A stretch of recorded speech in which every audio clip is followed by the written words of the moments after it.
Well, hello and a very warm welcome to the fourth in a series of vlogs called Good News. Thank you so much for being with me. My name is Simon Potter. I'm the Associate Vicar at St Mary's Church in Stoke Bishop. And in this series of short vlogs, we're asking ourselves the question, in the current coronavirus crisis, is there any good news out there? There's certainly a lot of news around at the moment. Understandably, we are hungry for the latest news. It seems as if previously unheard of civil servants, people like Professor Chris Whitty and Patrick Vallance, have become household names as people day by day ask, what's the expert opinion and what's the evidence for the things that are going on at the moment? Previously, graphs and statistics, which have never been perhaps the most appreciated elements of TV news broadcasts, are suddenly in high demand and have become essential viewing information. As a school chaplain and now as a church vicar, I'm often asked about good news and the good news of the Christian faith. And one of the main questions that people ask me is, what's the evidence for it? Is there any expert opinion that you can point to? Fundamentally, how can I be sure that this news is real and true? And that's particularly true at this current time of the Easter season. Christians around the world are celebrating the fact that Jesus not only died for our sins but rose again to life following his very public execution. Real news or fake news? Where's the evidence? Where's the expert opinion? How can I be sure? They're good questions, they're important questions to ask, and we're going to be pointing to some of that evidence and some of that expert opinion in this particular vlog. Before we get underway, let me start with a little logic exercise for us all to take part in. I wonder how you would complete the sentence. If Jesus didn't rise from the dead, then wonder how you might complete that. If Jesus didn't rise from the dead, then Christianity can't be true because that's one of its central claims. And so I'm best putting all talk of the Christian faith and the hope that it offers aside and dismissing it out of hand. If Jesus didn't rise from the dead, then his claims to be God presumably aren't true. That might lead to the further question, does God exist or not? If Jesus didn't rise from the dead, then Christians are either fools or they're liars. If Jesus didn't rise from the dead, then Christianity that claims to offer so much hope actually ultimately offers no hope at all. There are big consequences and big issues that are at stake. But let's just reverse the logic process for a moment. I wonder how you would complete the question, if Jesus rose from the dead, then I wonder how that sentence might end. If Jesus rose from the dead, then the claims of the Christian faith are true. If Jesus rose from the dead, then his claims to be the Son of God are similarly true, and therefore God exists. If Jesus did rise from the dead, then the Christian message that God is interested in us, loves us, created us and wants to know us eternally must also be true. If Jesus rose from the dead, then the eternal hope that the Christian faith claims to offer is also correct. If Jesus rose from the dead. They're really big things, and Christians claim that they're not fake news at all, but that they're real news, and that there's expert opinion and that there's evidence to back them up. So what is that evidence? Let's have a look at some of that now. One of my friends used to be a criminal defence barrister, and in the fullness of time his career led him to the highest levels of the legal profession that he only could have dreamt of as a young boy. The kind of cases that we only see in TV courtroom dramas that played themselves out in the context of the Central Criminal Court at the Old Bailey in London. And then one day he gave up his legal career and became a vicar. I asked him why he decided to make that switch, and I remember his answer clearly. He said that one day he had realised that if he was appearing before the average Old Bailey jury of men and women of all faiths or none, on the average day of the week, armed only with the evidence of the Bible, that he was convinced that the jury would return a verdict saying that Jesus did indeed rise from the dead. And he said that whilst his legal career was really important to him, there was nothing more important than engaging people in conversation about the good news that Jesus died for us and that on the third day he rose back to life again. And so I wonder, what is some of that evidence that he would have appealed to? Let's have a look at some of that evidence right now. Well, there's lots of evidence in the Bible that we could look at, but let's head towards what is probably the first account of Jesus' resurrection to be written down after the events took place. Expert textual criticism dates what we're about to read at between AD 53 and AD 55, so about 20 years or so after the events of Jesus' resurrection took place.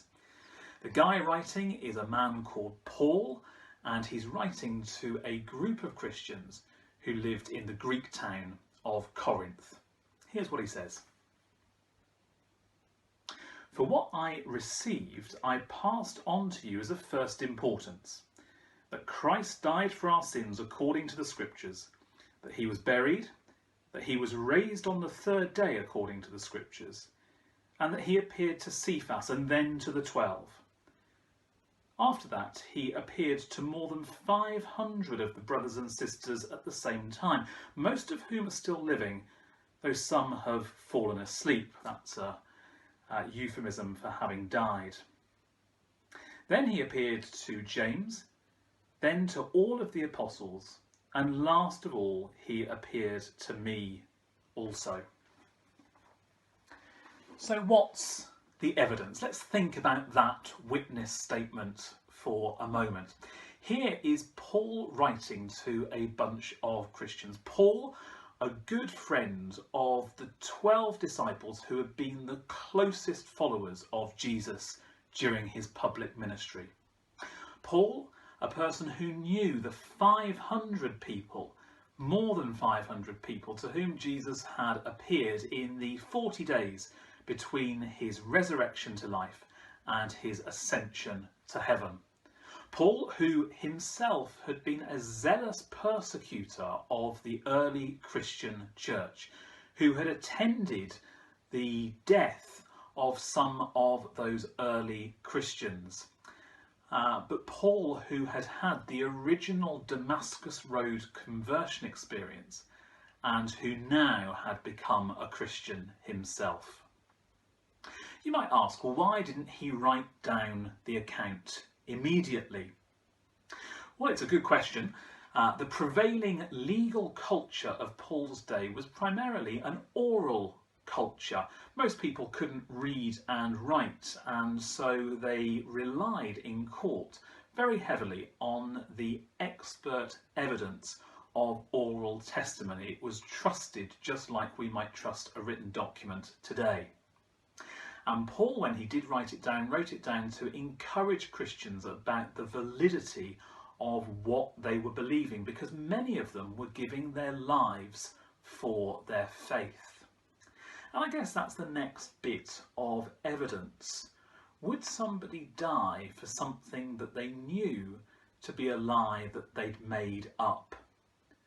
Certainly, even if they weren't dying for their faith, their newfound Christian faith was putting the Corinthian Christians on a direct collision course with the authorities and the powers at that time. Would somebody die for a lie?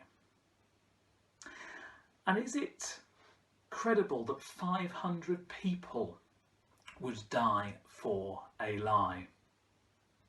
When I was teaching, the assembly hall at our school could hold about 500 people.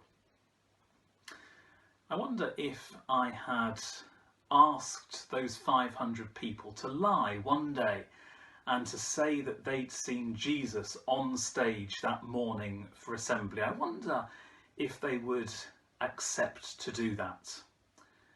I wonder whether their accounts would vary so much that they would be dismissed as incredible.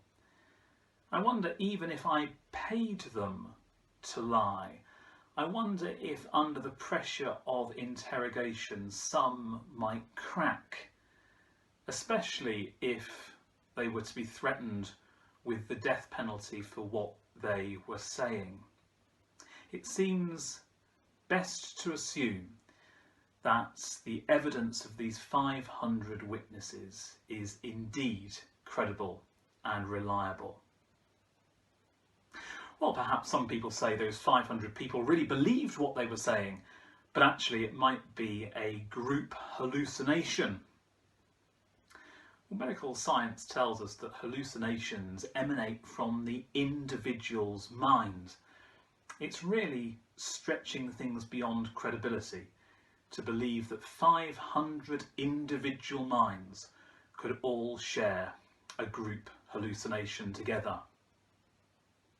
Some people say that Jesus may have had a twin brother, or he may have been impersonated by somebody who looked very much like him.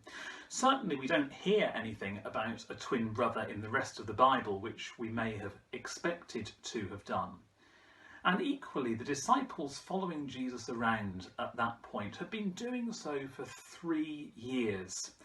This had been a close learning experience. They had literally been on the road, sharing accommodation, as well as mission and ministry together. If anybody knew Jesus, if anybody knew the inflections of his voice and the tics of his face, his disciples would have known it. It's not particularly credible to believe that this was an imposter or that this was an unknown twin brother.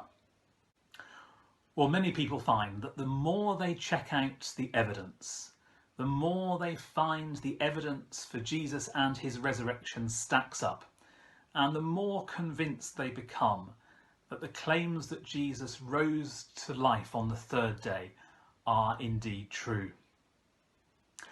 And if Jesus rose to life that first Easter, then that has very real implications for us today. Firstly, it means that God exists. I can trust and I can have confidence in a power that is greater than anything else that I know on earth or myself. Secondly, it means that heaven is real. I can have hope for the future. Thirdly, it means that Jesus Christ is still alive, that I can find comfort in being able to speak to him today, knowing that he listens to me and to what I'm saying. Fourthly, it means that God is interested in me. He was interested enough to come to earth to make himself known, and he wants me to know him today. It means equally that the claims of the Bible are true. In a world at the moment where there is so much fake news around, that's a great comfort to know that there is something that tells us what is true and helps us to see the world correctly. And it also reassures me that the claims of the Christian faith are reliable and correct. That in a world where there is so much bad news, particularly at the moment, that I can be certain that there is good news out there for those who put their trust in Jesus and who follow him. If you'd like to continue the conversation further about Christian faith, the evidence that might be on offer, and the Bible itself, then please do get in contact with St Mary's Church in Stoke Bishop. Our website is there at www.stmarysb.org.uk. We'd love to hear from you, and we'd love the chance to continue the conversation further. However you're spending the rest of the day, would God bless you with his good news.